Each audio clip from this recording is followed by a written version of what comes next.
I guess I'll tell you me and you have been talking for like 2 months, I think, freaking out about the situation, the coronavirus situation, and nobody else was really taking it seriously, including in our own lives. Like we were complaining about it, right? We were like messaging each other for like 2 months. Like 2 months ago, we were like, "Oh my God, this is crazy." Nobody cared. And but it's like, it's so crazy how fast it accelerated. It's like 2 weeks ago, I was in Lebanon where I have an apartment, and I have a whole life and I have a studio. And I wasn't even considering leaving. I thought it was like under control, and then it just like so fast accelerated to the point where like I remember I messaged you and you were like, maybe you should come home. Well, there was also a point where you thought you'd miss the opportunity to come home. Yeah. Right? Yeah, so like I almost did. I left Lebanon 2 days before Lebanon closed their airport. So I definitely didn't want to get stuck there. And obviously the reason is because like Lebanon's a third world, like it's a developing country. It has really weak health infrastructure. And I'm looking at all this, like all the illnesses, and 20% of people need to be hospitalized. And I was like, dude, if I get this and I need to go to a hospital, this place is not going to be the place I want to be in a hospital. So I also wanted to be closer to my family. So I came back to my sister's house where I'm staying now in Northern Virginia, and I'm still scared that the hospitals will be too overwhelmed to treat me if I get sick and I'm one of the people that needs like extra treatment. And you're from your parents who you haven't want to see. Yeah, crazy. My parents, my dad's like in his 70s, late 70s. My mom's in her late 60s, and I definitely I just traveled. Mind you, when I came into the country, by the way, I didn't come from like a hot spot or or Europe or anything, but I came from Beirut and transited through Istanbul, and they didn't ask me any questions. No one took my temperature, which is like the bare minimum. Not everybody even has symptoms, but like no one even took my temperature. I just walked right in, no problem. Luckily, I missed the crazy crowds. Yeah, it's my niece is asking if I'm talking to Anya. She like wrote your name down. Hi. But no, it's like this. Everything has changed so dramatically in 2 weeks. It feels like the world is different than it was. It is, and it's not gonna be the same for a really long time. That's how it feels to me. And the hardest part, not knowing how long to expect for this to go on for. Mm-hmm. It's one thing to have the 2-week lockdown, which, what was it? The president said like 15 days to flatten the curve, or 14 days. And so people were thinking that they only had to be home for 2 weeks. But now, despite what the president's saying, he seems to have changed his tune and is now saying that he wants to send people back to work earlier because he's worried more about the economy than people's health. Meanwhile, you have Andrew Cuomo in New York and Mayor Bill de Blasio saying they expect this to go on for 9 months. So for me, the freakiest part is not knowing how long this is going to be normal for all of us. Yeah, and like it sucks because I'm separated from my life. I got separated from my partner, and I don't know when I'm going to see him again. It could be like, at first I was thinking, okay, it'll just be 2 months, but now it's like, I don't know, is it going to be 9 months? It's really, and this is like the least of it. I'm lucky. At least I have a place to stay. I'm in like a relatively suburban area, so I'm not trapped inside a tiny apartment. I know a lot of people like are trapped inside an apartment, and I can't even imagine how much that would suck because you just can't breathe. But yeah, no one knows how long it's going to be. This has upended everyone's life. I have nephews and nieces who are like really upset they're not going to have school for the rest of the year. I have like my sister and my brother-in-law who I'm staying with are both doctors, and one of them's an ER doctor. And so if the hospital around here gets crazy, like he's having to reuse his mask now. And this is in the richest county. This is the richest county in the country, Loudoun County. And he has to reuse his mask in the richest county. What does that mean for like Detroit or like areas in DC or Chicago? Like those hospitals and cities are going to be overwhelmed like crazy. And if the richest counties can't provide their healthcare workers with proper protective gear now, when it's barely started, where are we going to be at in like 3 weeks? So yeah, it's like, and just like people who have businesses, people are losing their jobs like crazy. it's like so surreal. It's like it's a huge nightmare. And while all this is happening, we're in like this really wealthy country that should be able to deal with this in some capacity. And it's like the opposite is happening. Like every other country that has money and that's like rich, is like, guaranteeing pay for people, is like covering healthcare costs, is, putting all this money into workers to make sure the economy in businesses to make sure the economy doesn't like it still exists at the end of this. Mm-hmm. The US isn't doing that. It's like, I don't know. It's like there's so much uncertainty in America, not just of how long this is going to last, but what is it's going to look like? Like what's going to be left? Yeah. And this is a country with so many guns too. Like you add that and people are buying them up all around the country. There have been multiple reports, whether it's in Florida, Kentucky, people trying to buy guns and there aren't any left, or anecdotes about people going into stores and seeing individuals come in and buy up all the guns or demand to have all the guns in the store. When people start to panic, that is certainly where their minds go. Rania, I wonder if we should look at some of these comments now that our stream is working. Someone asked if we can talk about Tulsi. Yes, we will definitely talk about Tulsi. Someone asked if you have a boyfriend, Rania. I do. Sorry. But I'm far away from him. And I don't think I'll be dating anyone new right now, even if I was single, because I'm literally scared of every human being at the moment.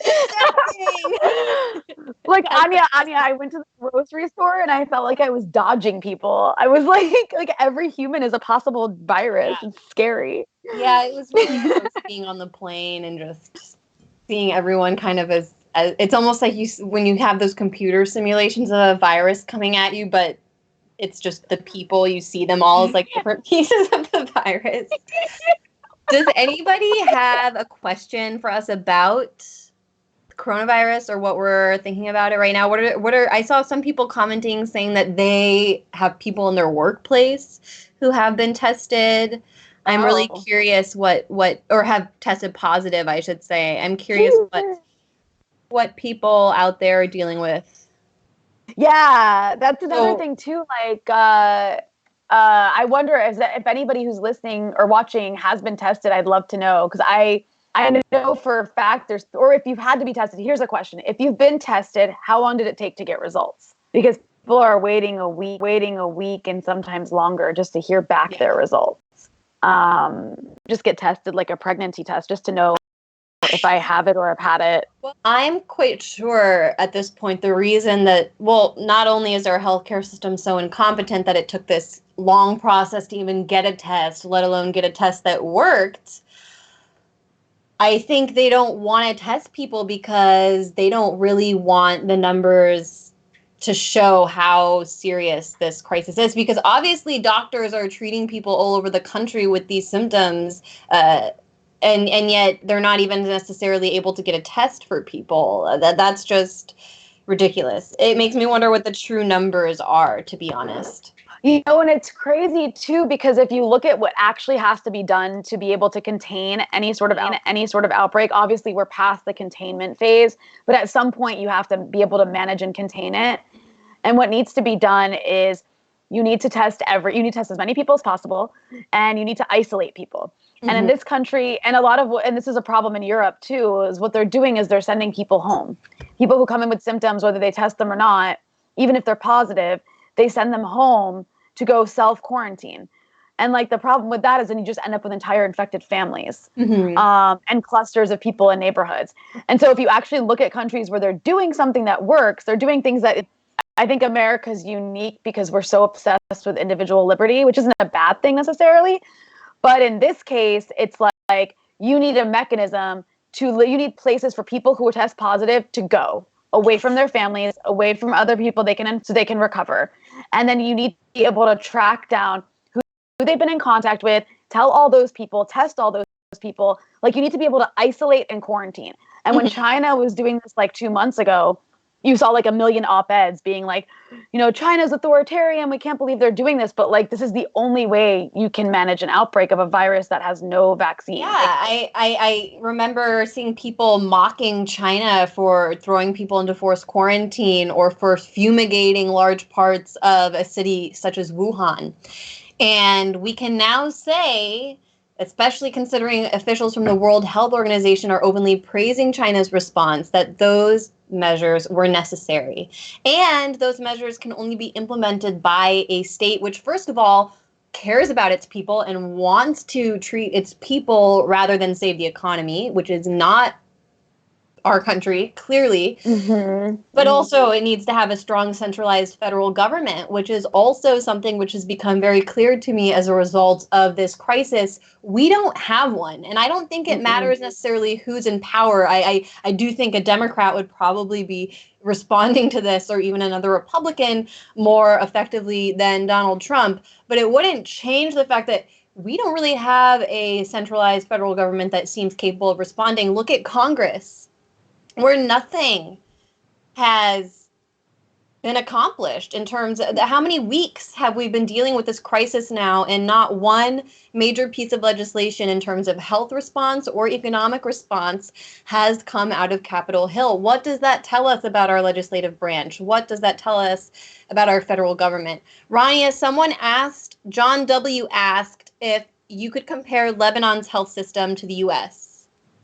So Lebanon is like a libertarian's dream in so many ways. There's very little investment in public infrastructure, and it's all private insurance. That said, Lebanon's healthcare system is not nearly as expensive as the U.S. And just to give you an idea, like before I left, the World Health Organization was providing tests to Lebanon. So Lebanon did have a capacity to test people, not everyone, but to test people. And so people, if they had symptoms, they went to the hospital, they could get tested for free, easily. And within 24 hours, you get the results. If you want to get tested because you're paranoid, you could pay $100 for a test and get tested. So even though Lebanon has an extremely weak healthcare system, that certainly doesn't compare to the U.S., because in the U.S., you have way more infrastructure than Lebanon. You still had the ability to get tested way better.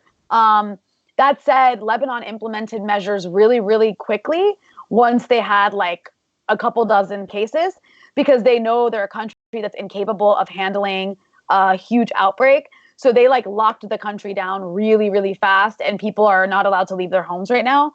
And I think that's what a lot of developing countries might be stuck doing, because they have poor healthcare infrastructure.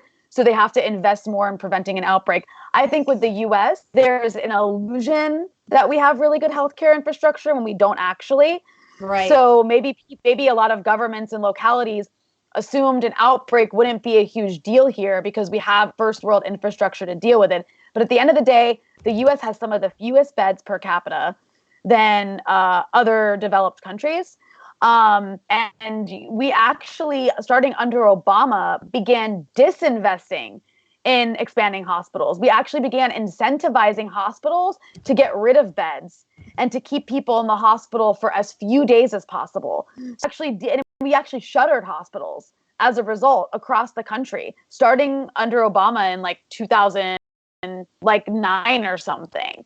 So this hollowing out of U.S. healthcare began under Democrat or even before that, and we're seeing the consequences of that now. So I think in the U.S., it really depends on how much money you have, whereas in Lebanon, I wouldn't want to get like major surgery there. But at the end of the day, the hospitals in America are going to be so overwhelmed that even if you have money, you might not be able to get the care you need. Like, it's just crazy. Like, I don't think people understand. I don't think people are going to understand the catastrophe we're dealing with until a lot of people start dying, which is probably going to happen in about a week. Fortunately, yes, according to the trajectory, we are about 2 weeks behind Italy. This is according to the U.S. Surgeon General, Dr. Jerome Adams. And a week ago, he said the U.S. was 2 weeks behind Italy. And last week, Italians were dying at a rate which would have been equal to, if you compare the populations of the United States and Italy, a 9/11 attack occurring in the United States every single day. I was watching horrifying videos from inside Italian morgues where workers were going through and taping to show that they were out of space. There were actual videos, and I can see if I can pull this up real quick. Videos of trucks, military trucks in Italy, driving people's bodies, remains, to be cremated because there were some towns where people were dying at a rate where they could not keep up with the death rate, and they were actually forced to move those bodies to other cities for cremation. I should note that in Italy, I don't think they're having funerals for people who have died of coronavirus. They are cremating the bodies straight immediately because they don't know how infectious. I don't think they know how infectious the bodies are afterwards.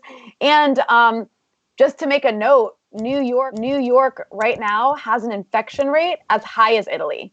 And it doesn't even have as many people as Italy. Like, they have an infection rate per 100,000 people as high as Italy. And that's the people we know who have it. Like, we're talking about tests, people who've been tested in a country where not a lot of people have been tested.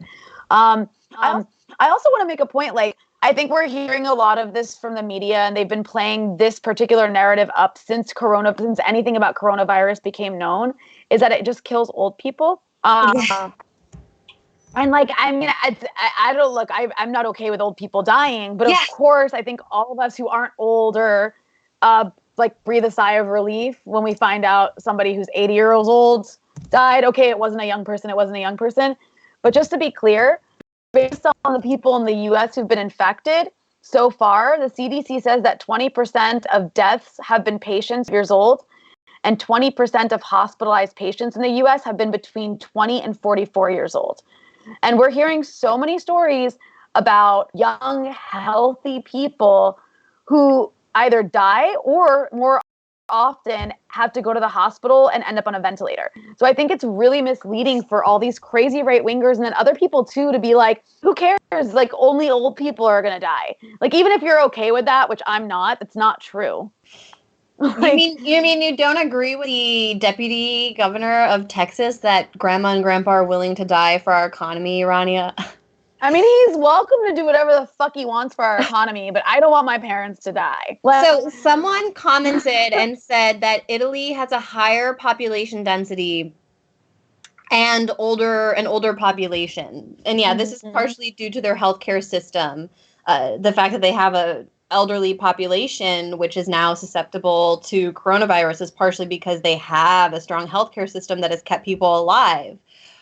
What do you say to those points, Rania, that there's more population density and an older population? Well, guess what? They also have a better healthcare system. They also took more extreme measures. So where does that leave us? Well, it's true. Listen, it's true. It's true that Italy does have a disproportionate number of its population is older. It's like over 20%.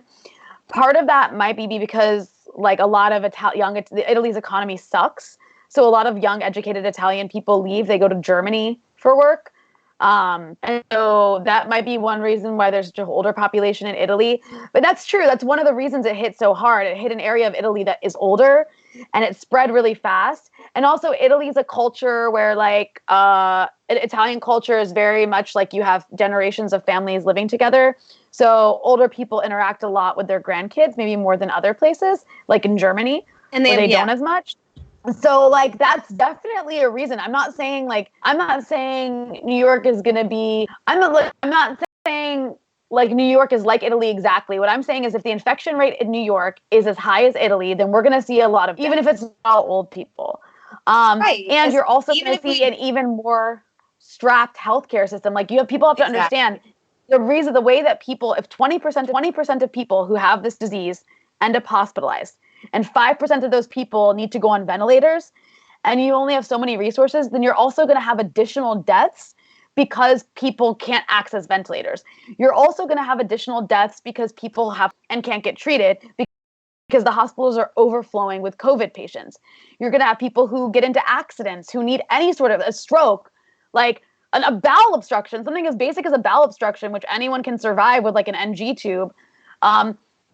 Like someone gets a bowel obstruction, they might be fucked, you know? What are you going to do with people who have to give birth? I know for a fact in Switzerland, they have at one of the hospitals, they've actually turned the maternity ward into an ICU ward. You're going to see things like that happen in New York. So like, it's going to be on so many levels. Like it's not just the COVID patients. And then you also have a problem with healthcare workers having even less protective equipment than in Italy. They, you know what I mean? They're already having dwindling supplies. There's like a global shortage of protective equipment. So when those healthcare workers, either refuse to work, which some of them are going to rightly refuse to work because they don't want to get infected. Yeah. Or, you know, they're like, I'm going to be a hero and they work anyways. They're going to get infected. You're going to have shortages in healthcare staff that can actually operate this equipment that can save people. Not anybody can operate a ventilator. So your healthcare catastrophe. I'm not trying to be alarmist or panic people, but like that's the truth.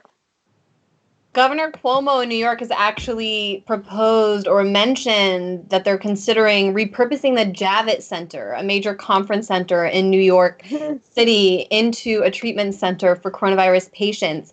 The Javits Center is, for example, where Hillary Clinton held her 2016 watch party for the election results. Her entire campaign headquarters on election night 2016 was in the Javits Center. So it's the major New York gathering center. And this is now a place where Cuomo is discussing potentially taking it over and converting it into a hospital.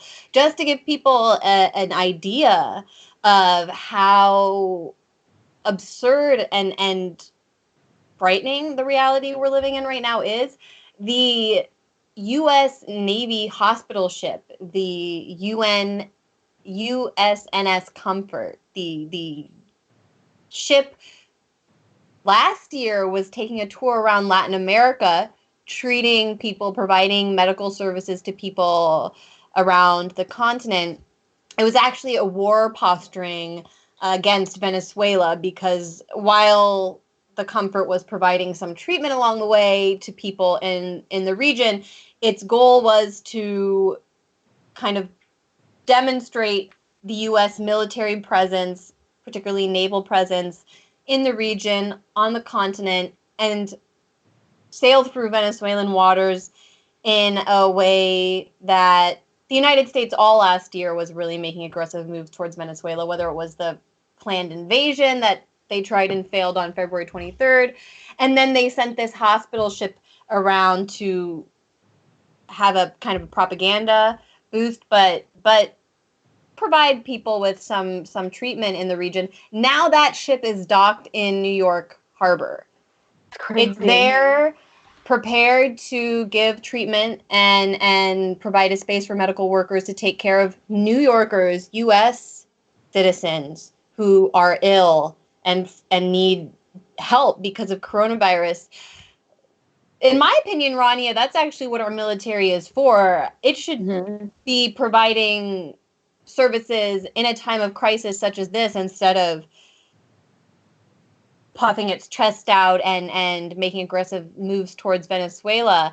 And Bill de Blasio has even discussed, for example, asking for U.S. soldiers to come into the street in order to enforce the quarantine or like lockdown. A shelter. And I already noticed, Rania, people in the comments making this argument that this is going to be a shock doctrine, an opportunity for the government to implement emergency powers or martial law. Some people saying that we shouldn't be believing this story, that it's a hoax, that it's a mainstream media attempt to get us all subservient to the military and powers in Washington. What is your response to that? I totally understand skepticism about like anything coming from official lines. But if anything, what we're seeing is the opposite. We're seeing the government not take this seriously. We're seeing the government not wanting to invoke anything. We're seeing the government like having this hands-off approach for so many months. And yes, I mean, there is, of course, concern about what this will mean if emergency powers are invoked. What is this going to mean in the aftermath? But you know what? We're at a point, we need emergency powers invoked in so many ways. You need authorities enforcing shelter-at-home policies. I'm not suggesting we need the military in the streets with M16s, putting people, but you need to be able to do it. You have to. You can't rely on people to self-quarantine. You can't rely on people to stay in the street. We definitely understood that the last couple weeks when you have no government or authority, actually enforcing any sort of social distancing mechanism. People are going to go to the beach. They're going to go to the park. They're going to go hiking, party. So I feel like, I'm not necessarily I don't think it's right to, in an emergency situation like this, be opposed to state using its power to stop a virus, a deadly virus, from spreading. And I really think people need to reconsider, in the sense that, because people were telling me it's a slippery slope to shut things, to allow the government to shut down businesses. But here's the thing, a slippery slope to what? The last thing a capitalist government wants to do is shut down the economy. It's the last thing they want to do. That's why they haven't done it. That's why you have Trump saying that, by Easter we're going to be back to open the economy. You have him saying that because no one wants to shut it down. You actually have a situation where the necessary response to stopping the spread of a pandemic is actually in conflict with capitalism. It's completely in conflict with capitalism. And that is exactly what we're seeing come to light this week. If you want to see the core difference between what it means to be a capitalist or a socialist society, compare the responses to coronavirus implemented by the United States and China. In China, people were actually... But I actually think China is a capitalist country, but because of their communist roots, they have this sort of collectivism that exists with that.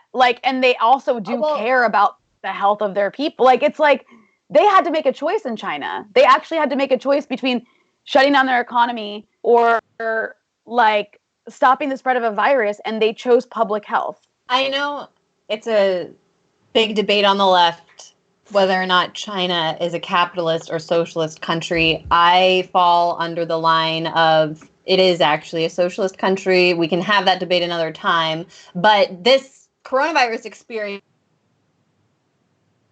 point, and to build on what you were saying, Rania, whether or not they decided to break with the capitalist line, or if they are just by design more of a socially oriented economy and government in China, which is what I believe, they did put, once they accepted the reality of coronavirus, which we can talk about, it did take them some time to actually accept the reality of coronavirus and respond. But when they did respond, they responded by putting people first, saying, I saw this meme and I will send it to Ben Norton. Another shout out for Ben. Thank you so much. Online with us. We were supposed to be able to do this ourselves, but then the technology didn't work out. I'm going to send Ben this meme because I think it captures this conversation we're having about socialism versus capitalism very, very well. And I sent it to you now, Ben. I don't know if there's a way for you to put that up. There he is, Ben. I just put up the meme. But it's basically saying in the U.S., we responded by putting businesses first. In China, they responded by putting people first. We'll see that meme if it comes up eventually. But this is the contrast between what it means, again, to have a capitalist, capital, banks, businesses. That's at the center of our governing system. That's what's driving decisions in Washington, not people, not a social policy. That's the main difference, which is why I think people shouldn't be ashamed to use the term socialist. You're simply saying that we're putting social beings, people, before capital, which is what capitalism is. This is really interesting to think about in contrast to the U.S. China shut down Wuhan, restricted movement in much of the country on January 23rd, when the country had a mere 500 cases and 17 deaths. With the virus mostly isolated in one province, the rest of China was able to save Wuhan, and they ended up sending like 40,000 doctors there. So they shut down Wuhan, like with strict restrictions. There's 500 cases. So, well, no, like they needed them. 500 cases, 17 deaths. How many cases? We have like 50,000 cases in America and like hundreds of deaths already. And where's the policy? Like, it's like, you're right. It's like corporations are the ones making policy. Like government officials who represent the interests of these corporations are the ones making policy. We haven't shut down anything. I'm just trying to keep our viewers engaged because they're making a lot of comments. Rania, I'll toss one to you after I just address this point about someone saying, Anya, does that mean the Third Reich is socialist?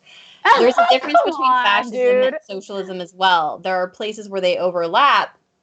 The nature of the economy and the nature of a government are two different things. So the economy in our country and Third Reich under Germany, capitalist. Governments also capitalist. But if you move into the socialist practice of having a government hand in the corporation while still having a capitalist economy, that's fascism.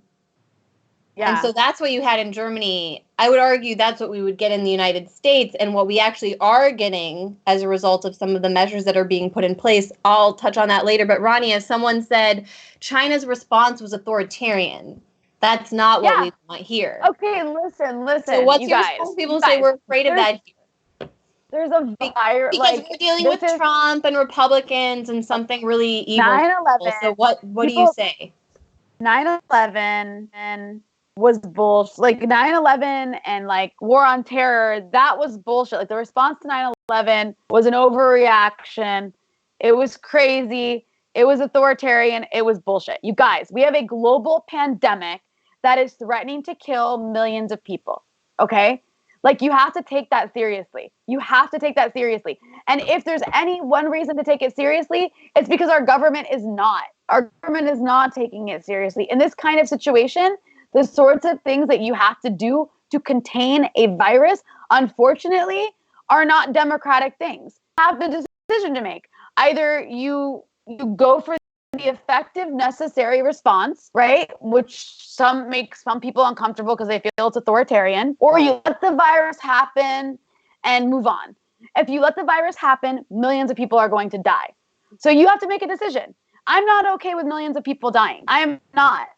And they're saying it's cold, Rania. What about these people are saying that we're shutting down over a cold? Do you actually have a family member working in the ER treating people with coronavirus right now? Is this just a cold?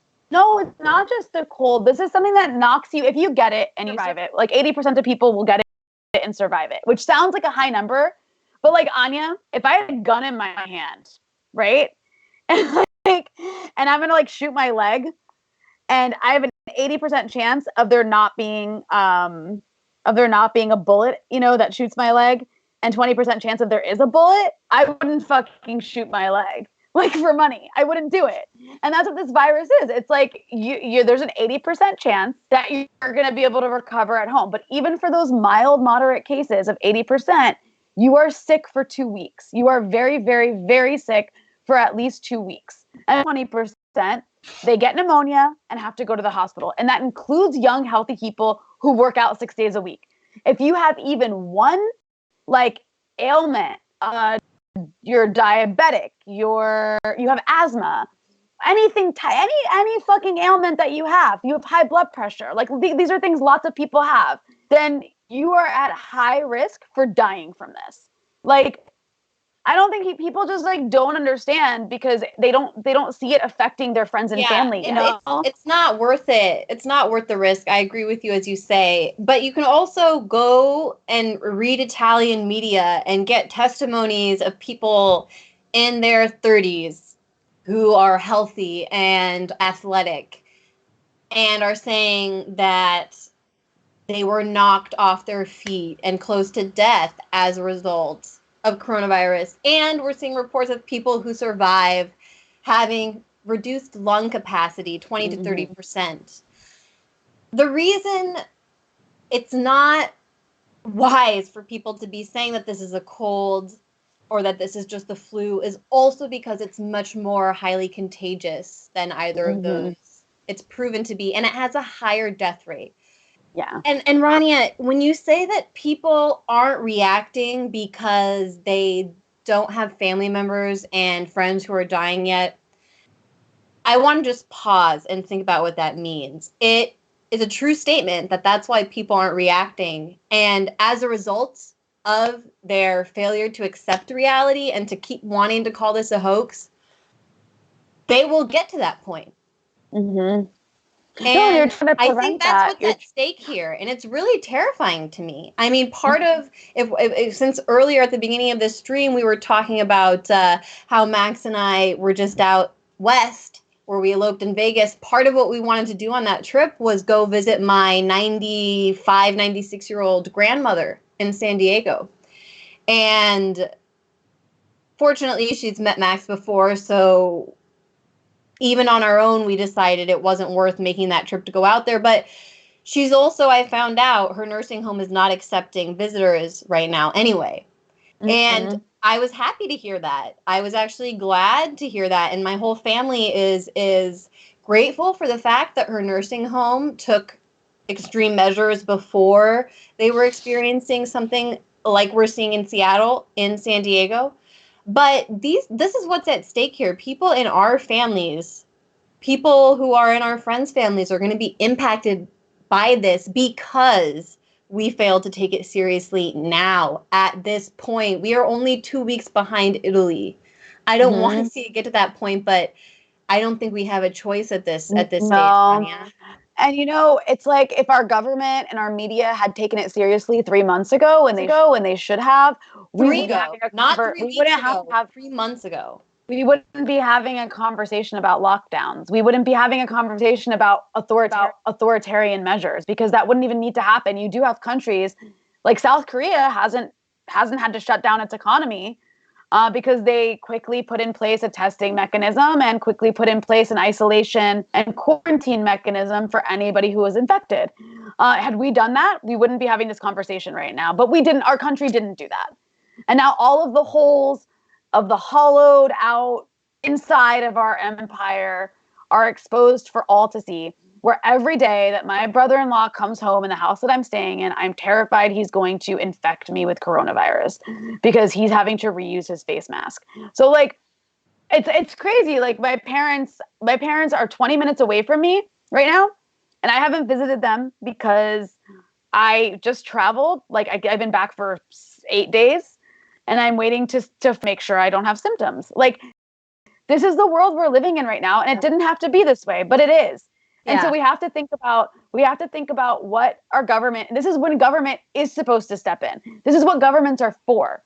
Okay. This is like a once in 100 years kind of thing. And you know what? I don't blame people for thinking it's a hoax because, it's like asking people to believe the media and the experts who lie to them constantly about everything else. So to a degree, I understand the skepticism and I understand why people might be hesitant to want to believe this. And I guess like this is what you have when you have half the population that's primed to distrust the authorities, to distrust the media because they're constantly lied to. Like you have people saying coronavirus is a new WMD. And unfortunately, that's that the reality. Exact comment just popped up, Rania. Giant Octopus 0101 is unhappy with us because of Giant Octopus. Is that... yeah, that's our commenter. That should be like someone's name on Tinder. Giant Octopus.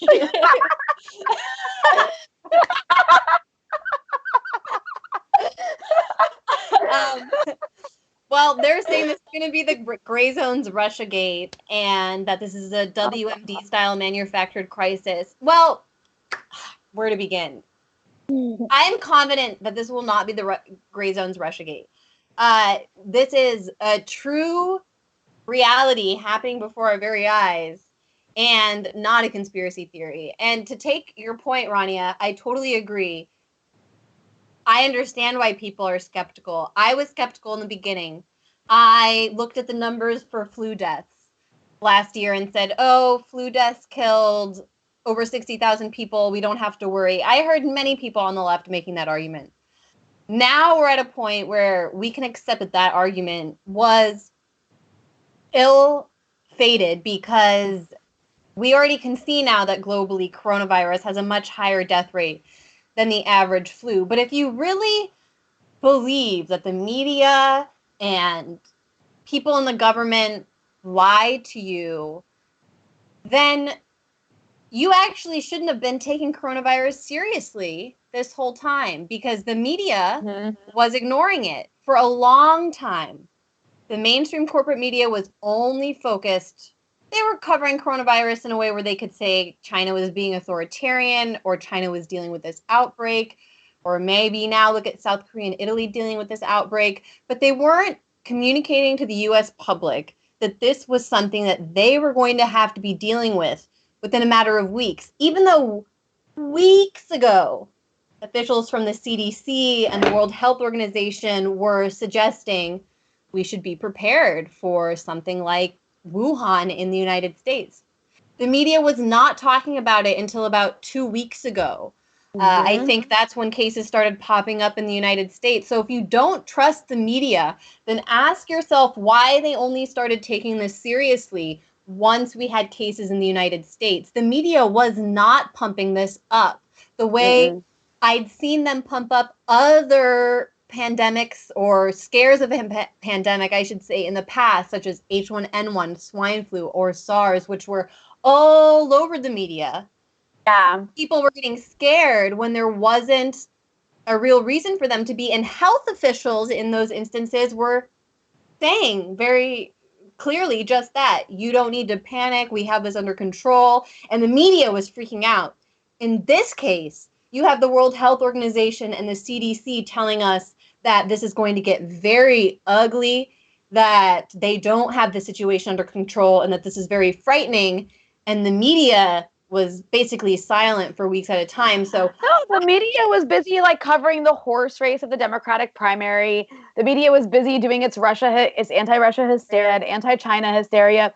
And the Trump administration was busy killing the top general of Iran. Like, I think it was on January 3rd that the US government had an idea that this was going to be a problem. And January 3rd, the US was dealing with the fallout of killing General Soleimani. This really has exposed the priority. You make such a good point, because it's exposed the priority of elites in this country. If anything, this should have been the number one concern for the last 2 months. And instead, they've been focused on everything else besides this until it got to the point where you can't ignore it anymore. And now elites are scared because they realize they too can get it. I think it's because they realize that they too can get sick, and there's no actual cure. When you go to the hospital, they don't actually give you a treatment. They just give you supportive services to help your body fight it. And if you're lucky, you survive. So I really think it's unwise to continue to believe this is a hoax. And even if you do believe it's a hoax and you're watching this, stay inside. For your own sake, for the sake of the people around you, in case you have it, you don't want to get them sick. Stay fucking inside. You don't lose anything. You don't lose anything. You really don't.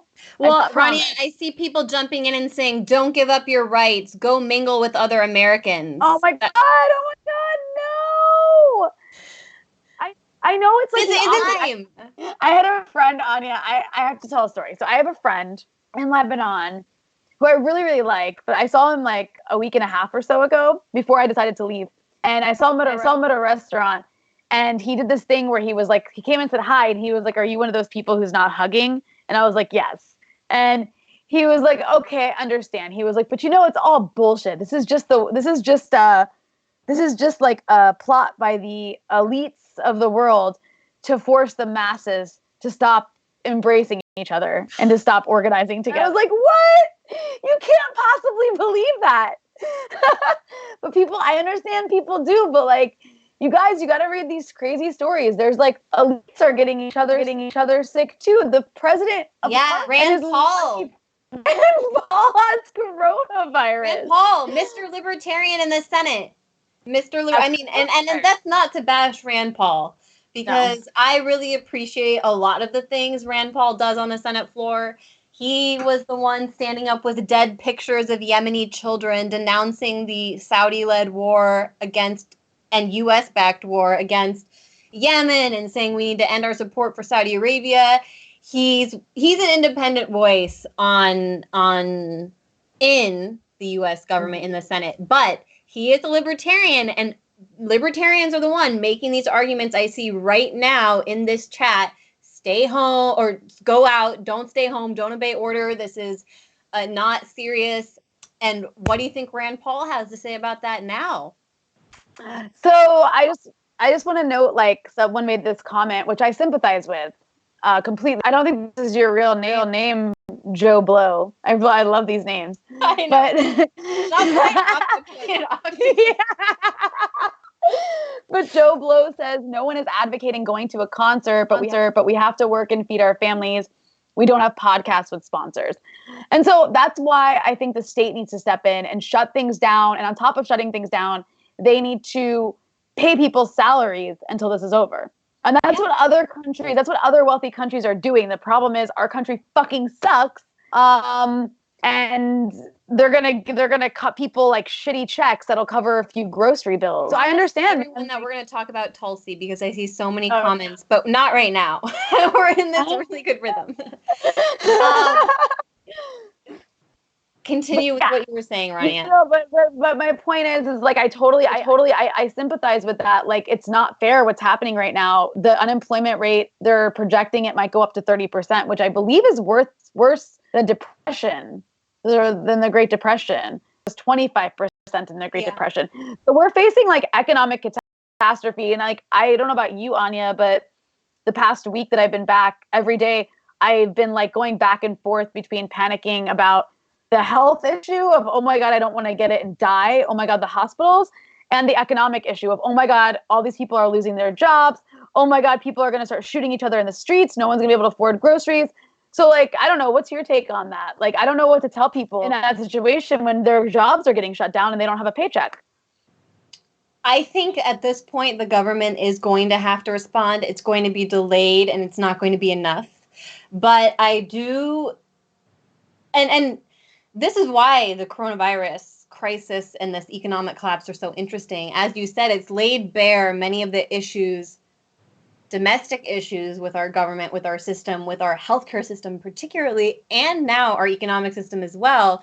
It's kind of exposed that and pushed back the curtain. And now we can really see it for the emaciated, just starved bone carcass that it is.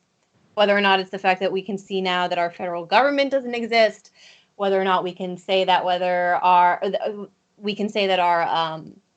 healthcare system is not as modern and well prepared as we thought it was. But it's also exposed capitalism. I mean, it's heightened if capitalism in the United States wants to sustain itself, if it doesn't want to crash and end, it's actually going to now have to adopt some socialistic policies. And that, yes, is fascism. That's what we're dealing with in the United States. But that's exactly what we're seeing now. Because yesterday, for example, or over the last several weeks, actions taken by the Federal Reserve, which I saw people reference in our comments.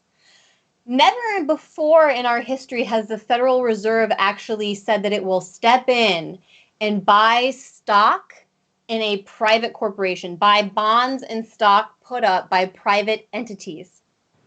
That's happening now. That's happening now as a result of the coronavirus crisis. The U.S. government, the Federal Reserve, is now implementing policies that it did in 2008, where it's going to buy mortgage-backed securities, meaning debt, private citizen debt, credit card, auto loans, home loans. The government's going to come in there, print a bunch of money, because thankfully we can do that as the United States. We can print a bunch of dollars, and then they're going to buy private debt. But never before has the Federal Reserve actually said that it was going to then print money to buy stocks and bonds from private corporations. Why is that? It's because as a result of this crisis, we're going to have major industry failure in the United States. I would guarantee you the cruise line industry is going to fail. I can guarantee you airline companies are going to fail. Large swaths of the hotel and restaurant and entertainment industries, movie theaters and corporations such as that, industries such as that, are going to fail. And now the U.S. government, the Federal Reserve, is saying that it will use government money to buy those companies, not bail them out, the way that we did in 2008, but actually buy stock and own companies. That's like a form of nationalization. It's a messed up form of nationalization because it's fascism. But that's happening now. Yeah. Ask yourself which companies, which massive U.S. corporations is the U.S. government going to own within a year from now? That's a good point. Question. It is an interesting question. And what's crazy is in this stimulus bill, we're trying to basically buy these companies and which is bailing them out. But not force them to keep any guarantees that they'll continue to pay their workers.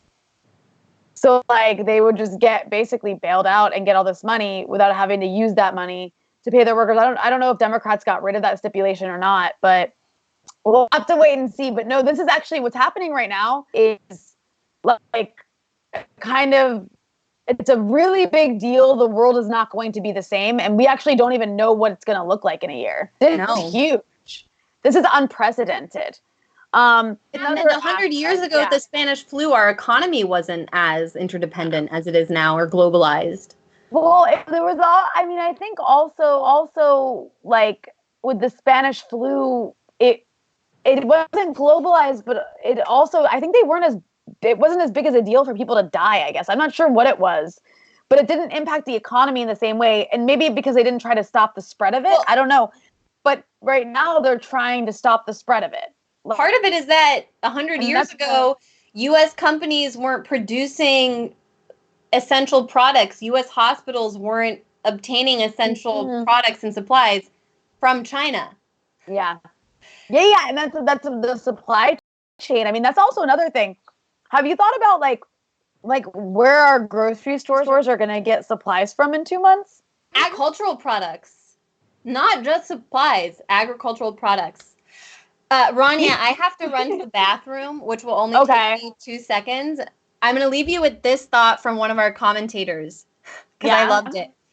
Commenters, sorry. He said, Carl Knight said, did you two see that Britney Spears was advocating for wealth distribution on Instagram?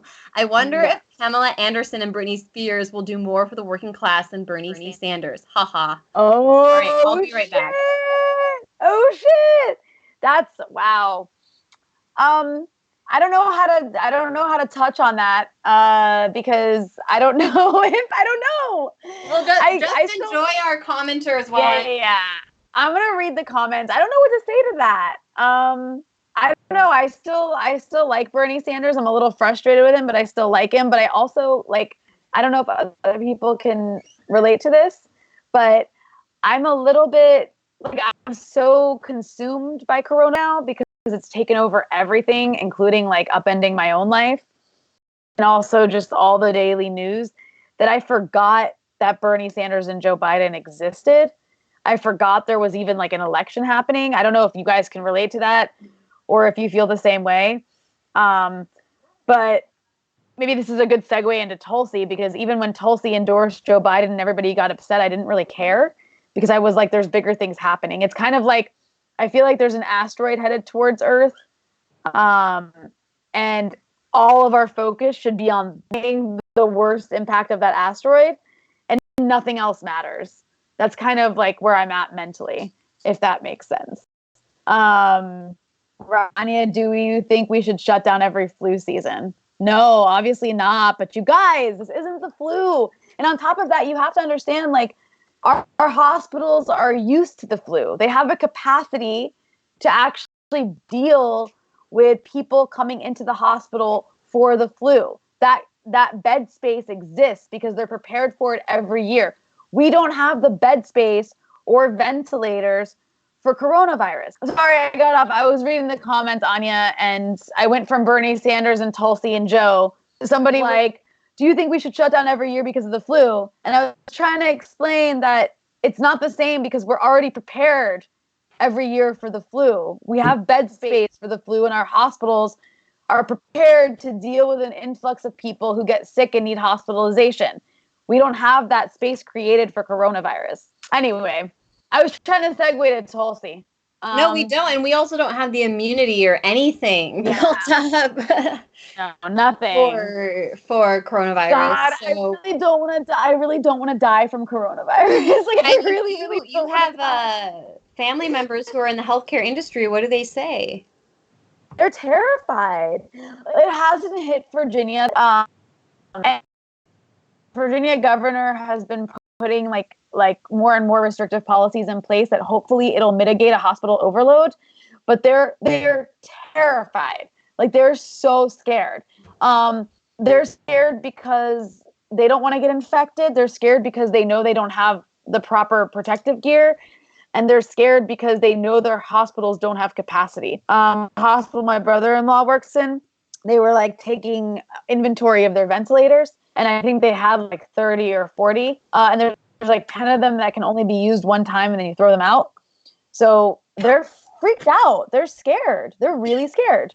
And I think that like one of the things about this virus is that it's really easy to think it's not a big deal if you don't have it and you're sheltering in place and the streets are empty.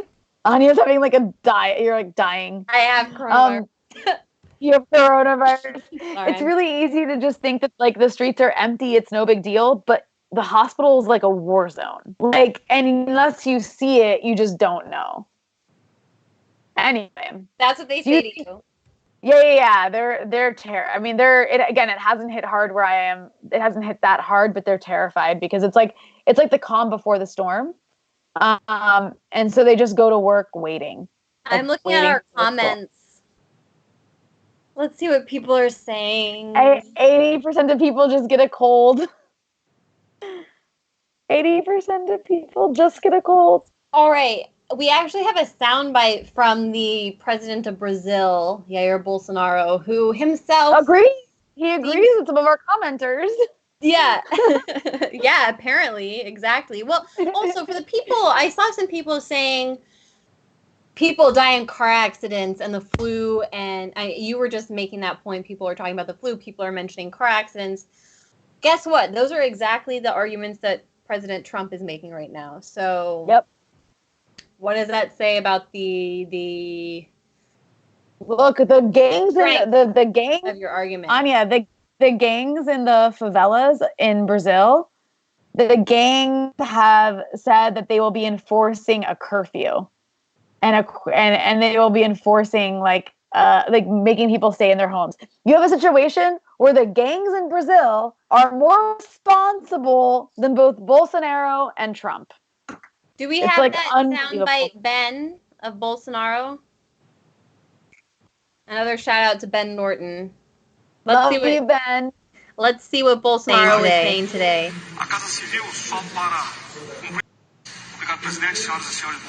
Wow, all of these comments, Rania. Yeah, they're all so angry with us. When we get this soundbite.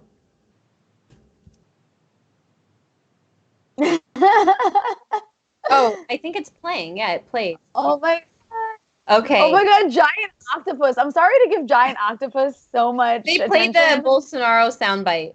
Oh, sorry. Yeah. Respond to that. Rania and I couldn't actually hear, but we have read about Bolsonaro telling people to get back to work. He's echoing Donald Trump at this point. Donald Trump making the same arguments that many people in this chat are making, which is that, I mean, Trump today was saying we're going to go back to work at Easter and that people die in car accidents and die of the flu when we don't shut the economy down. So that's being echoed by Bolsonaro now as he's wearing a mask because he He totally has it. People, 17. Do you think he has it? 17 people. The number has been changing, but between 16 to 17, maybe more at this point, members of Bolsonaro's cabinet and entourage when he came to the United States and had a meeting with President Trump at Mar-a-Lago. 17 people of those have now tested positive for coronavirus. So it seems as though they caught coronavirus from the United States, which wouldn't be surprising considering members of Trump's cabinet and the president himself have repeatedly exposed themselves to the virus. And you don't necessarily have to exhibit symptoms in order to test positive or transmit the virus. So the president says he's tested negative, yet now we're getting all of these Brazilians testing positive, except for Bolsonaro himself, even though he's since admitted that he may have. Yeah, and he keeps wearing a mask. I think Bolsonaro has it, and I think that Trump might have it, and he's just being like injected with something that's giving him superhuman powers to give press conferences every day. I really don't. I don't want to steal this stream here, but I think people they couldn't see. Hey, this is Ben. Greetings from Nicaragua, but they couldn't see the video, so I think people are not understanding why this video is so hilarious. So I'm going to play it again really quickly and explain what's happening. So this video is the far-right fascist leader of Brazil, Jair Bolsonaro, who at first said that COVID-19 was fake and it was all a conspiracy, and he's been saying all this anti-Chinese stuff. And then he realized that it's actually serious and he probably has it. So he gave a press conference, but he was trying to put the mask on, but he couldn't figure out how to put it on, so he put it on over his nose. Here's the video. Boa tarde. A Casa Civil só para... Obrigado, presidente, senhoras e senhores, bom dia, boa tarde. A Casa Civil só para... Obrigado, presidente. This is the leader. Yeah, this is the leader of Brazil who can't put his own mask on even though he probably has COVID-19. I mean, it just shows how absurd this whole thing is. Well, Ben, you're welcome to definitely jump on, and also thank you for helping us out during this live stream. Since you are here, can you tell people what it has been like for you to be in Nicaragua? When did you go to Nicaragua? Why did you decide to go there? Because a lot of people are having the reaction Rania had, which is go home. You actually have the reaction, I want to go to Nicaragua. Tell us why, and tell us how your experience there compares with people in New York, for example, where you left. Yeah, well, I was already planning on coming to Nicaragua anyway.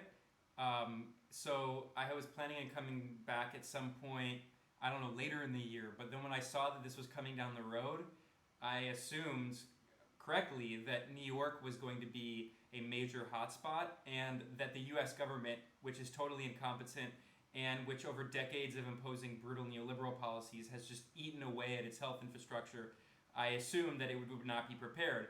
I was looking at what was happening. This was at the beginning of the crisis in Italy, and I was like, I need to get out of there. So in the first week of March, I came to Nicaragua. And what's incredible is looking at the response of the Nicaraguan government, which of course it's run by the leftist Sandinista Front, the FSLN. And recently Cuban doctors came to help, and Cuban doctors have been helping the entire world, and maybe Rania and Anya, you could talk about that. And here in Nicaragua, there are only a few cases, but what's interesting, something that is fascinating to me, is how in the far right forces in Brazil and in the US are portraying this as a conspiracy and saying that it's all fake. And meanwhile, the far right forces in Nicaragua are portraying this as much worse here than it actually is. Of course, it's very bad in the US, but it's actually been contained here. The government has taken policies to contain it, and there aren't that many cases here. In fact, there are only 2 confirmed cases thus far. From New York, that was a big mistake. Yeah. No, I mean, I'm just kind of joking, but no. If I would have been in charge, I wouldn't have let you in. Yeah. Well, no, but what's interesting though is that the right-wing opposition here in Nicaragua, which is backed by the U.S. government, funded by the National Endowment for Democracy, and they're asking you to turn up your volume or turn up your mic. I can hear him. I'm just jumping in to speak for the commenters, but all right. Well, I'm actually gonna stop talking soon anyway. So, but the last thing I'll say is that interestingly, the right-wing opposition in Nicaragua has been posting all this fake news, making fake Facebook and Twitter profiles, spreading fake news to try to make this hysteria, falsely claiming that all these things have been canceled. So what's interesting is that here the right-wing opposition backed by the U.S. is actually spreading fake news in order to try to destabilize the government, whereas in Brazil and the U.S., they are not taking the mechanisms they need to take because there are way more cases there. Interesting. It would be, I think, a good time. Yeah, thank you, Ben. And Ben, I hope you stay safe in a better position than you would be if you were in New York, and it sounds like you are. Well, wait, sorry to cut you off again, but I just got to say that the last thing I forgot to mention is that pretty much every country in the world right now is safer to be in than the U.S. when it comes to coronavirus, because the U.S. response is probably the worst in the entire world, which is a pretty high bar, honestly. I might have made a mistake. Even Boris Johnson in the UK is doing. They like put a shelter-in-place policy, and now you've got Trump talking like Boris Johnson a week ago, being like, just let them all die. Boris Johnson gave a really disturbing speech yesterday in giving his order that all Britons stay home. He said the reason he was making that decision was because the national health services, the NHS, was absolutely going to reach a point where it could no longer react proportionately to the number of people who needed treatment. He said that was already reality. And so this stay in place order was put in after they've already projected that that's going to happen. And while he was asking for people to stay home, he was also saying that people are going to die. Yeah. He said many more people are going to die. He wasn't saying many more people are going to die if you stay home now and obey this order. He was saying already, we know. Yeah. And we know that for the U.S. too. We know that this country is going to be. I mean, I don't think people understand the gravity of how many people are going to die from this. And it's like, I don't want to be vindicated. I wish it was a huge hoax and I was wrong and I could just be like, I'm an idiot. I'd love to say that in 2 weeks, but I just know it's not going to be the case. We're all in for a rude awakening. I think it's interesting, though, to note, to look at the way the U.S. is responding to this compared to its adversaries, and to also consider the fact that when this is all over, we're going to be living in a world where perceptions of countries are going to be much, much different. If you look at China's response versus the U.S. response, China's sending aid all over the world. While the U.S. and you know what? If China's watching, please send us aid. But China is sending aid all over the world to Italy, to Iran.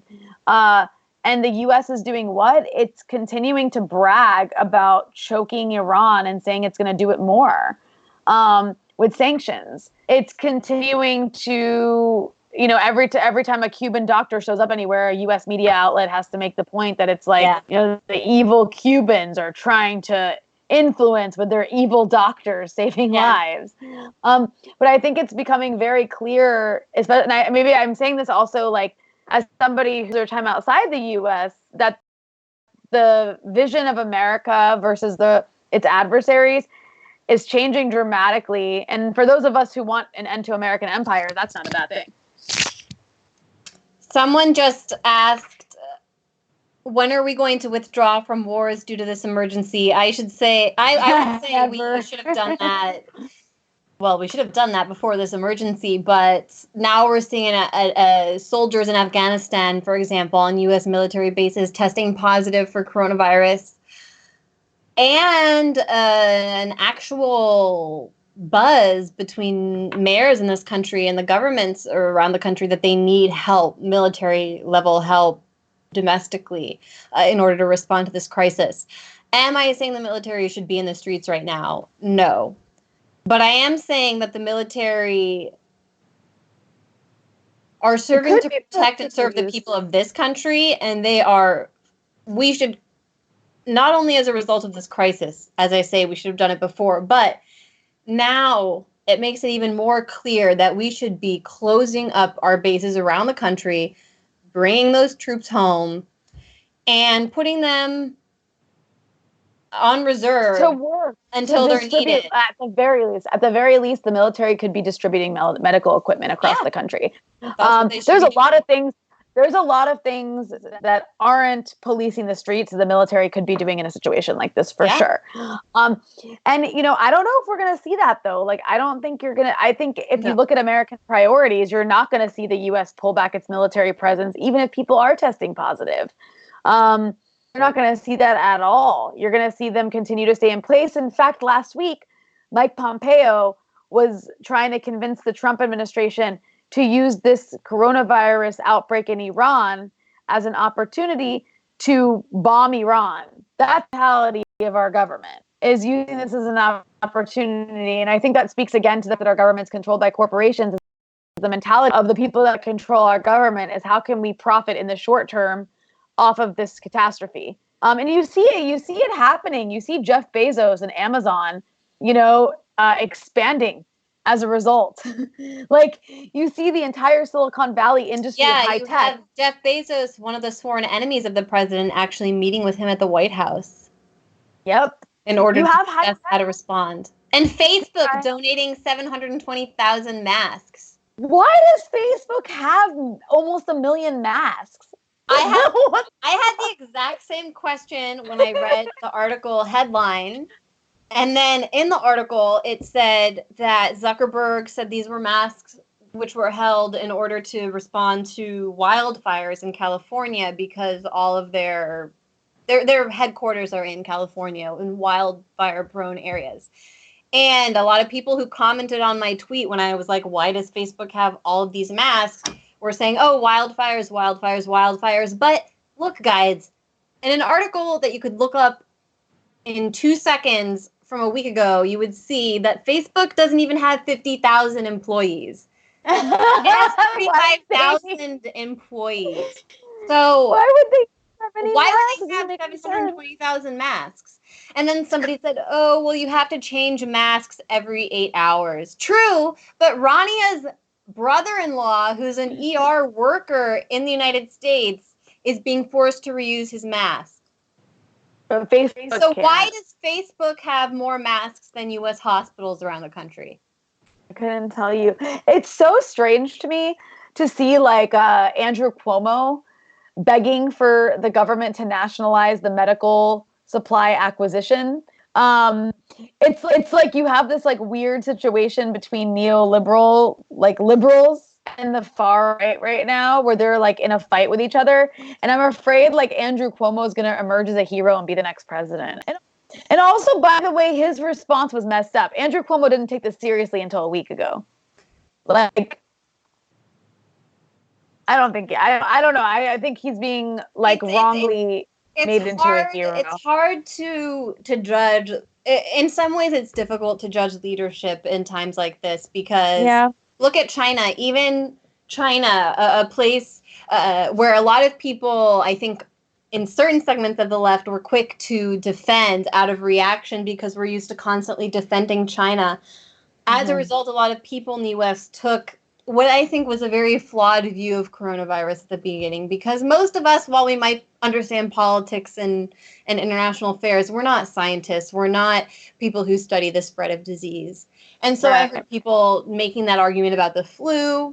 I initially wanted to make that argument, and I felt as though initially it seemed like something that was cooked up in the media in order to make China look really bad.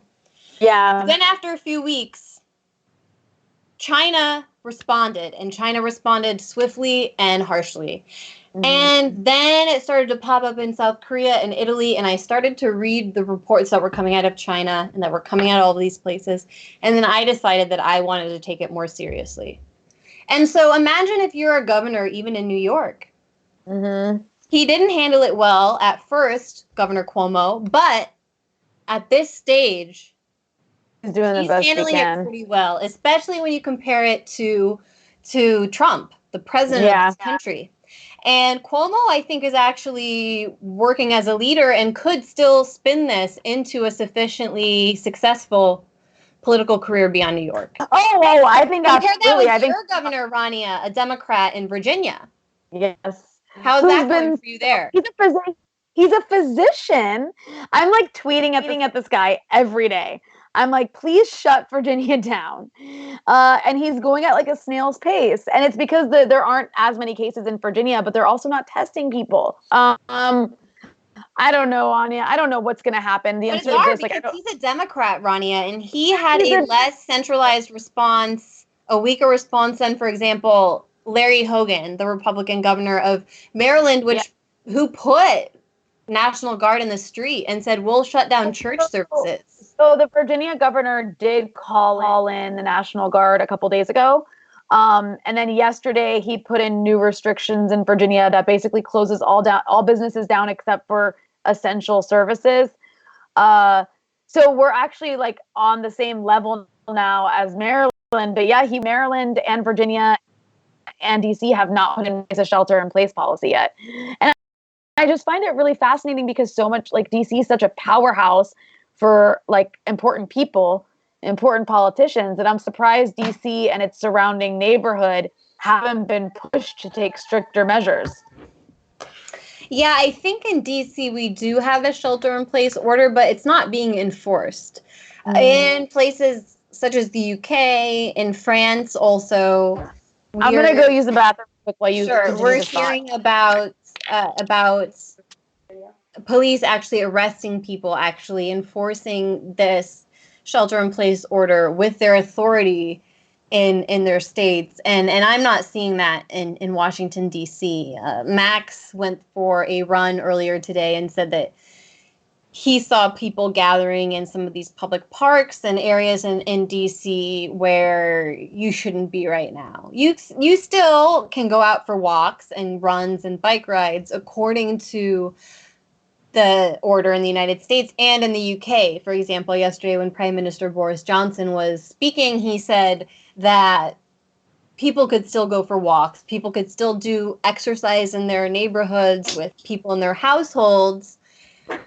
But anything greater than that in these public spaces would be shut down by the police. And we're not seeing that in the United States. So that is a weakness, in my opinion. Let me see what people are saying in the comments. The economy was going to collapse prior to COVID-19. Charlotte Ruse, I agree. The economy was slated to collapse. Or there was at least going to be a very dire economic downfall. I mean, that's the nature of capitalism. Kind of every 10 years, we get that. And this crisis is exacerbating it. And it's also giving the U.S. government cover for more of a government injection into the private economy, which is exactly what we're seeing with the regulations implemented by the Fed yesterday and earlier. What's up, Rania? You're back. I had to pee. Women have. I was drinking wine. We can talk about more. We can talk about more coronavirus, or we can get to Tulsi because I know people are really asking us to talk about Tulsi. Tulsi thinks coronavirus is real. She early on was one of the only members of Congress and presidential candidates really seriously talking about. She was on Tucker Carlson on Fox News. She was on his show almost a month ago to talk about coronavirus. And before that, she was making statements on her Twitter, Facebook, and Instagram, social media all the time. She was calling for Hawaii to be able to import tests from South Korea because the U.S. was still coming up with tests that were inconclusive, and South Korea had reached the capacity of testing 15,000 people a day. So Tulsi, as a representative in Hawaii, an island chain very far away from the United States, even though it's technically part of the country, was thinking, why don't we look in another direction and ask South Korea for these tests? Because they have them. She was saying the U.S. government should allow that. She was calling for very common sense measures from the beginning, but Rania, this week, she dropped out of the presidential race and endorsed Joe Biden, and a lot of people were disappointed by that and are curious our thoughts. I'll let you start.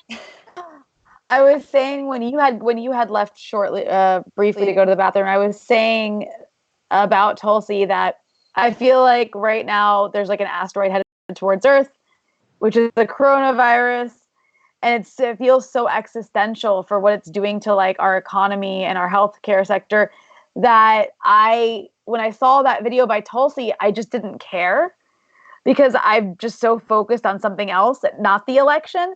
But I mean, the more I've had a chance to think about it, the more I'm just like, I can see why people are angry about it. But I also think it doesn't make a difference on the race. And it seems as though she offered her endorsement to Sanders, and then Sanders people, that was one theory, is that Sanders people rejected it, which is plausible. Mm-hmm. The Sanders people don't like Tulsi. They haven't. I also think maybe it was politically a good move for her. It kind of like, it was almost like a troll. Like everyone was calling her a Russian asset, and the Russian asset endorsed Joe Biden. But at the end of the day, I don't know. I just haven't like reflected on it that much, maybe as much as I should have, because I've just been so focused on something else. What are your thoughts? I agree with you about the initial reaction where I just didn't have this anger the way everyone else did, partially because I accepted a reality, which I think Tulsi did in making her decision, which is that the race for the nomination for the Democratic Party is over. Joe Biden is the nominee. Yeah. Some people only accepted that this week. Some people accepted it several weeks ago. Some people haven't accepted it. Some people still haven't accepted it. But Tulsi Gabbard always said that she would endorse the Democratic nominee, in spite of the whisper campaigns led by Hillary Clinton and her allies to say that she was going to run a third party. And by endorsing Biden, Gabbard kept good on her promise that she was going to endorse the nominee. And as you say, she also trolled everyone who claimed that she was some sort of destabilizer, not only of the political system, but of the Democratic Party. She's demonstrating herself to be a loyal Democrat. And that's not the decision I would make because that's not my role.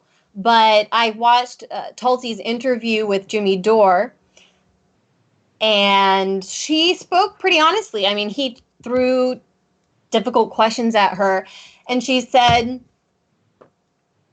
that, first of all, she had to prepare to respond to coronavirus as an active member of the National Guard, and that she always said she was going to support the Democratic nominee, and she kept making a point about saying, I endorse Joe Biden against Donald Trump. She said it 2 or 3 times, kind of with this smile on her face as though she was trying to emphasize the fact that she's endorsing Joe Biden over Donald Trump, not necessarily over Bernie Sanders, but that we have to accept reality. She said, I'm a pragmatist.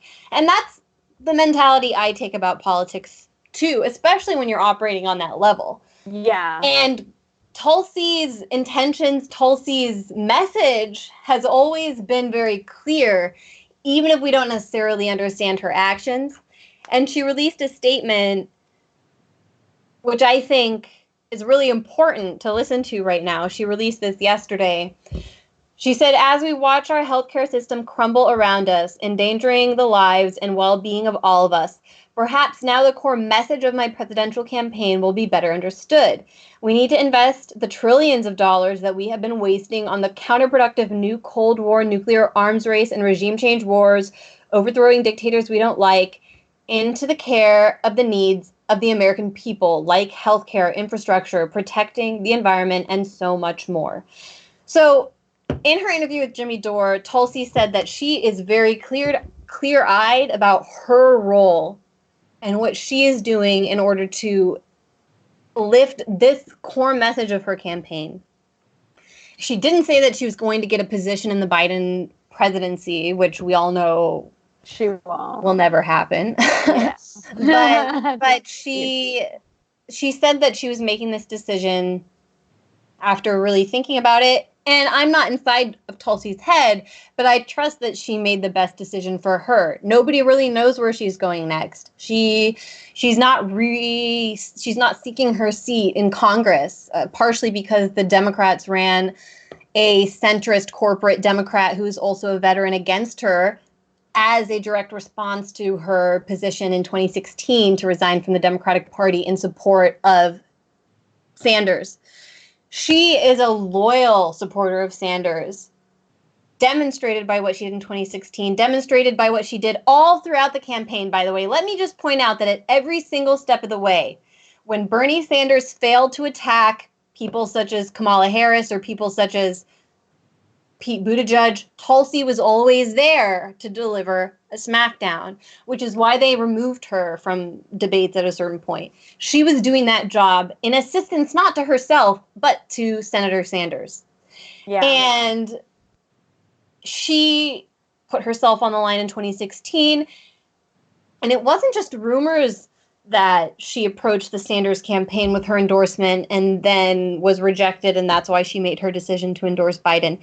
Her own brother posted that on his Facebook account and then deleted the post. Right. So these are well-founded rumors, and I can totally see it being true. And I can also see it being true that based on what Tulsi Gabbard sees as her role in the political system, which isn't my role, it's not your role, Rania. It's not the role of many of our viewers and supporters. But she plays a very unique role that we should not diminish and that we shouldn't just eliminate completely because she does things we don't like. Right. And I don't know. I think the hatred for her isn't fair, especially from the Sanders supporters. That's where some of the most vitriolic hatred for her for Tulsi comes from. Did what she was doing to help that campaign. And at the end of the day, I just don't think any of this matters. Like, I don't think that Tulsi endorsing Biden matters. I don't think she's endorsing Biden because she suddenly shares his philosophy, or like you said, she's going to get a position in his campaign. And she's just a Democrat. And I actually think it's unfortunate. It's unfortunate she's not going to be in Congress anymore because she was a rare voice. When it comes to foreign policy, no one else says what Tulsi says. No one else says it, especially nobody who's as young as she is and as healing as she is. Or progressive. You might have Rand Paul saying it. Right. I actually think it's a loss for anti-war politics to have her not be in Congress. But yeah, I mean, we'll see what happens next, but I don't hate her. I think I'm not excited she endorsed Joe Biden, but I don't think it means anything. I was saying she's a deep state asset. I don't think she's a deep state. Is Big Octopus saying that? I also don't. Is it Big Octopus? Is it? I don't know. I also don't think that I don't know. I don't know how I feel. I'm disappointed in Bernie Sanders. I'm disappointed in his lack of will to fight. I was disappointed in his unwillingness to attack Joe Biden. And I'm disappointed in the fact that he didn't win. I thought there was a time when, even though me and you had a conversation on your show a month ago saying there's no way they'll let Sanders win, I'm disappointed in the way it went down. Yeah. And I feel like he gave up. I feel like he gave up really easily, kind of like he did in 2016. I still appreciate Bernie. I still really like Bernie Sanders. I wish he was the nominee. I wish he was the one handling how we deal with the pandemic. But the reality we live in is they're basically giving us a carcass, Joe Biden, against Donald Trump. Yeah, who they don't even have to have appear for a week straight. Yeah.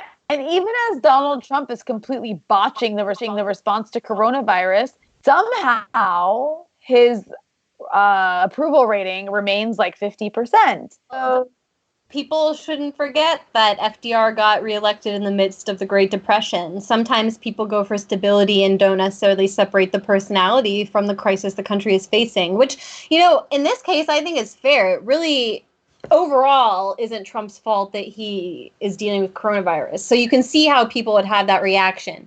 People like me and Rania will point out that his response was greatly bungled, but a lot of people aren't paying attention on that level. No. Someone, Carl Knight, a very friendly fan tonight, said that some among lefty circles say that appearing on Tucker Carlson legitimizes his voice as a neocon plant, and that we've taken advantage of Tucker's program to reach a broader audience. Regrets. Absolutely zero regrets. I would do Tucker's show again any day of the week that he asked. And I would say I'm not legitimizing him as a neocon plant, whatever that means when I go on his show.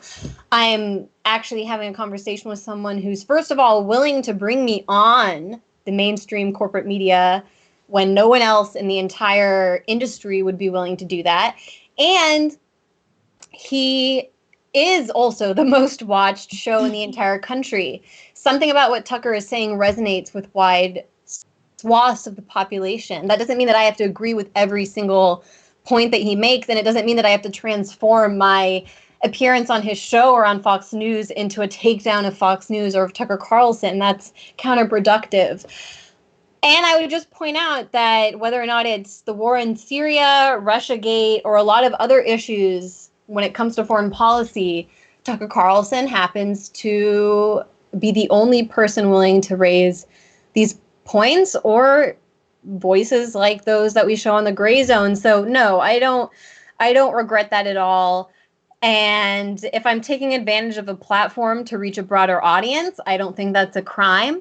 And I don't think I'm legitimizing him or delegitimizing him. And honestly, I don't care. He's legitimized by the fact that he's popular. So that's my response to that question. I would add to that. People need to I agree with everything you said, and people need to keep in mind that even if you abhor some of Tucker Carlson's politics, he stopped Trump from going to war with Iran several months ago. And Tucker Carlson he literally went to Mar-a-Lago to try and convince Trump coronavirus was a big deal. Like, you got to appreciate that. Oh, and that's the other point when we were talking about the media or whether or not we trust the media and whether or not that means we should believe that coronavirus is a threat. The media was ignoring it. Tucker Carlson was not. He was actually saying what I was thinking, what Rania was thinking, what we were saying to each other. But the rest of the media was silent. Kind of like with, chemical attacks in Syria or something like that. There's a reason that people who think a certain way kind of end up on certain issues overlapping. Yeah, exactly.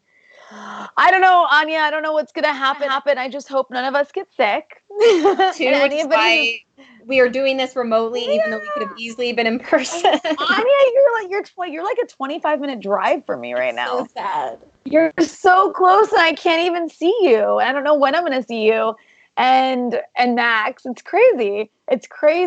And I just I feel like I'm living in some weird dream world where everything's upside down. And I keep checking my temperature to make sure I'm not sick. And I really I'm actually scared for the indefinite future. I feel fear. I feel frightened. Me too. Honestly, I do. And I don't know. It's do you ever wonder how things would, is it possible in America? We never think this because we think of ourselves as a civilized society, but social breakdown can happen. And in a country that's awash in guns, what's that going to look like? If I don't know, how are they going to, maybe I'm being alarmist, but I think about these things because I'm just an anxious person. When you think about the grocery store shelves and where we get all our stuff, nothing's locally produced really. So what happens when things start running out? Maybe they won't. I'm a firm believer that violence and crime in society is not a result of the inherent race or natural character of an individual. That's why I've always covered the criminal justice system in the United States not as a commentary on race, which, yes, it is race, but not because Black people are more violent, but because Black people in inner cities are under-resourced.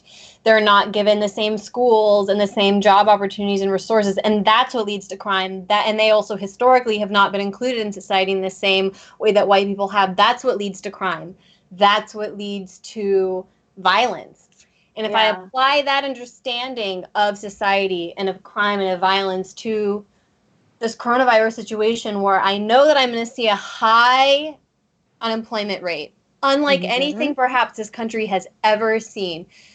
During the entire crash between 2008 and 2009 that some of you may remember, the average job losses throughout the months of that crash were between 700,000 and 800,000 jobs lost a month. Now, Wall Street is predicting that we're going to lose 5 million jobs in the next month. Whew. Unlike anything we have ever faced. Rania, as you say, that we're dealing perhaps with an unemployment rate that's going to be higher than during the Great Depression.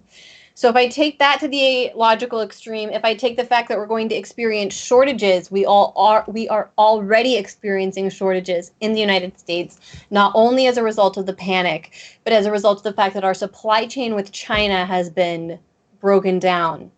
Yeah. If I understand all those factors and then apply that to my understanding of crime and violence, you're not crazy to be very afraid of what could happen in the coming months. Yeah.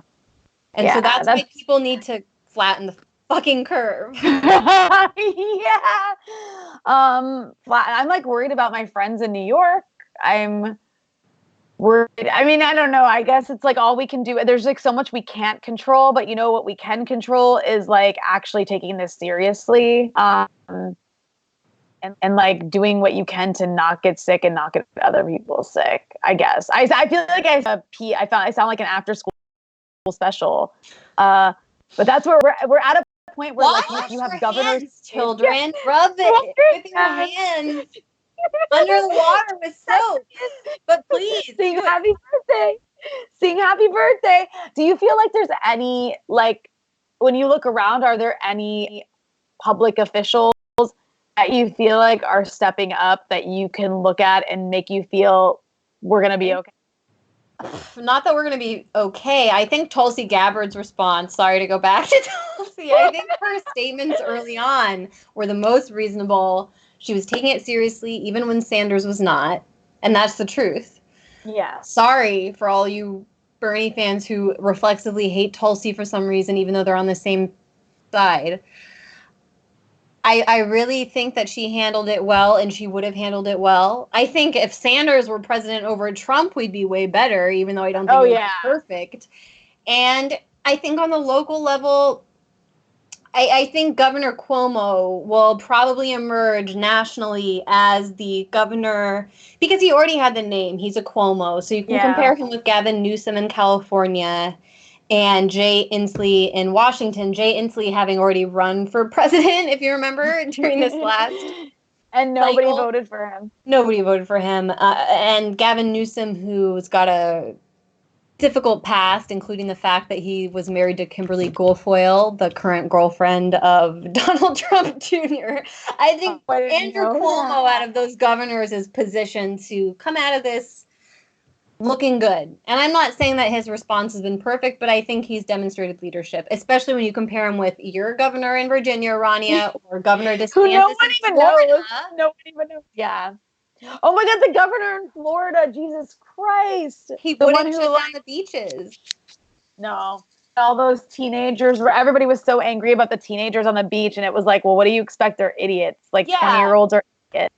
Look, 19-year-olds are really funny too. I thought it was funny when you had like these drunk kids on the beach being like, nobody gives a fuck about coronavirus. We're chugging. There was a video of like girls. They were just echoing the attitude of public officials. That's all they were doing. Those are the people who should be responsible. And they should be prosecuted. You know who should be prosecuted? The people who are in charge of the Democratic Party and held 3 primaries. They held 3 primaries. Oh, yeah. 2.25 million people went out to vote in Florida. Oh, I hope people realize the campaign is over. No, Joe Biden is not leaving his house. Yeah. Do you think they're not going to have primaries? They're not going to have caucuses. They're not going to have a convention. Man, I don't even have an election in November. Maybe Trump will just be like president indefinitely. I don't need this situation. And then Joe Biden's like running around like giving these weird interviews, and he's like, it makes no sense. And I'm just like, how is this like real? How is this real? Like, I just want it to stop. Like 3 months ago, there was so much.